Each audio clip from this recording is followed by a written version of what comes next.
Hello friends and all the viewers, अस्सलाम वालेकुम। तो आज हम करेंगे केमिस्ट्री पार्ट 3 का एमसीक्यूज जो कि बीएससी नर्सिंग 2023 में आए थे। तो फ्रेंड्स, अगर आप हमारे चैनल पर न्यू है तो लाइक शेयर एंड सब्सक्राइब करना बिल्कुल मत भूलिएगा।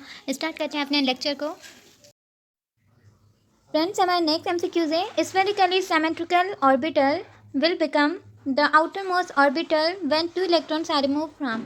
मतलब स्फेरिकली सिमेट्रिकल ऑर्बिटल यानी कि एस ऑर्बिटल। ठीक है, एस ऑर्बिटल क्या होता है? स्फेरिकली सिमेट्रिकल होता है। स्फेरिकली मीन्स गोल होता है, सिमेट्रिकल मीन्स अगर हम किसी कहीं से भी उसे हाफ करें तो दोनों साइड इक्वल हो जाए। ओके, तो orbital will become the outermost, ये आउटर मोस्ट ऑर्बिटल होगा यानी कि s orbital outermost orbital होगा when two electrons are remove from. जब टू इलेक्ट्रॉन्स हम रिमूव कर देंगे इनमें से हम जब टू इलेक्ट्रॉन्स रिमूव करेंगे तो एस ऑर्बिटल लास्ट ऑर्बिटल होगा, आउटर मोस्ट ऑर्बिटल होगा इनमें से किसका?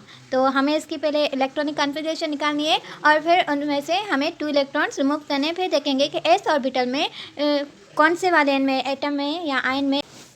तो फ्रेंड्स, यहाँ पर हमने इलेक्ट्रॉनिक कॉन्फ़िगरेशन पहले से ही कर रखी है, सोडियम आयन की, क्लोरीन की, फॉस्फोरस एंड सिलिकॉन की। ठीक है, ये इनके एटॉमिक नंबर है, फॉस्फोरस का 15, सिलिकॉन का 14 और क्लोरीन का 17 होता है, बट यहाँ पर माइनस की साइन है, मतलब इसने एक लिया है तो ये 18 हो जाएगा। और सोडियम जो है वो वैसे तो 11 होता है बस, बट प्लस की साइन है तो मतलब इसने एक दे दिया है तो 10 हो जाएगा। ठीक है फ्रेंड्स, तो इसकी सोडियम की इलेक्ट्रॉनिक कॉन्फ़िगरेशन ये है, इन सब की लिखी हुई है।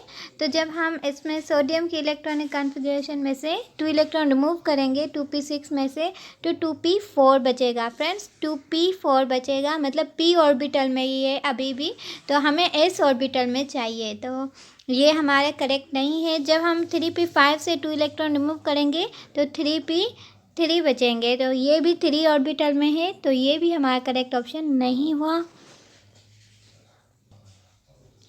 इसके बाद फॉस्फोरस की अगर हम निकालेंगे तो ये भी 3p3 है, इसमें से अगर हम 2 इलेक्ट्रॉन रिमूव करेंगे तो 3p1 बचेगा, ये भी p ऑर्बिटल में ही है, s ऑर्बिटल में नहीं है, तो ये भी इनकरेक्ट हो गया।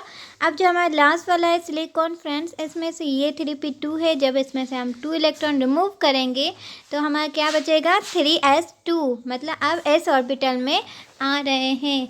ओके फ्रेंड्स, एस ऑर्बिटल इसमें क्या हुआ? आउटर मोस्ट ऑर्बिटल हुआ और इलेक्ट्रॉन्स हमारे किस में आ रहे हैं? एस ऑर्बिटल में आ रहे हैं।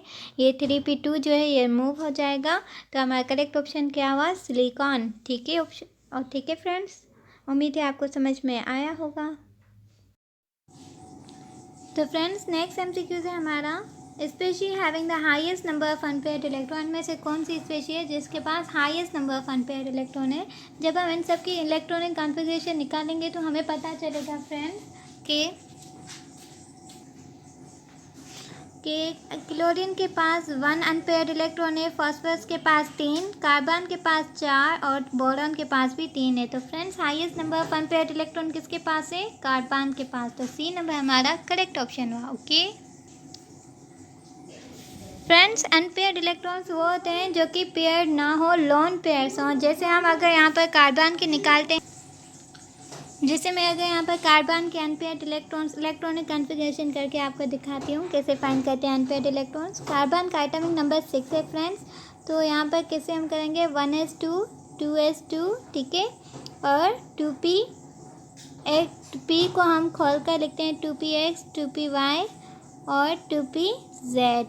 ओके फ्रेंड्स, तो यहाँ पर अब कितने बचे हमारे? 1 2 3 4 5 6, बाकी 2 बचते हैं इलेक्ट्रॉन, एक यहाँ पर रखा और एक यहाँ पर रखा।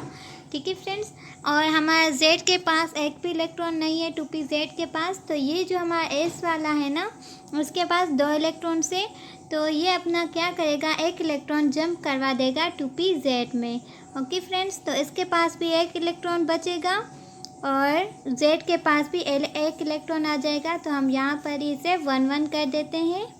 ओके फ्रेंड्स, तो यहाँ पर मैंने 1 लिख दिया, 2s1 और 2pz भी 1 हो गया।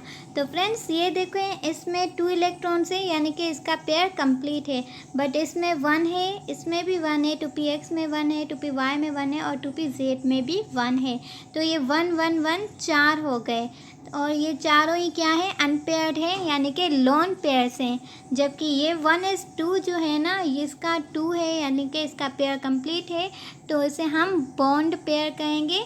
या इसे हम पेयर्ड इलेक्ट्रॉन कहेंगे, जबकि दूसरे क्या है अनपेयर्ड इलेक्ट्रॉन है, या इसे हम लॉन पेयर भी कहेंगे। ओके फ्रेंड्स, तो उम्मीद है आपको समझ में आया होगा आज का लेक्चर।